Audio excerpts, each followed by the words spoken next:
وبالنجم هم یہتدون، اللہ تعالیٰ نے فرمایا کہ ہم ستاروں سے آپ کو ہدایت دیتے ہیں، آپ راستہ معلوم کرتے ہیں۔ اسی طرح قطبی ستارے ہیں، آپ جنوب کی جانب دیکھیں گے ایسے کاف کی شکل میں ستارے نظر آئیں گے، یہ ہمیشہ جنوب کی جانب ہی ہوں گے۔ طرفین معلوم کرنے کا طریقہ یہ ہے کہ سورج جب طلوع ہو، جس طرف سے سورج طلوع ہو رہا اس طرف چہرہ کر کے کھڑے ہو جائیں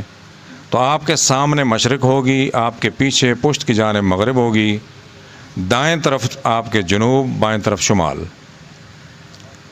یہ قطبی ستارے پوری دنیا میں ماؤنٹ ایورسٹ سے لے کے بحر الکاہل تک، سمندر سے لے کر پہاڑوں تک چلے جائیں، یہ ہمیشہ آپ کو دائیں جانب ہی نظر آئیں گے، جنوب کی جانب نظر آئیں گے۔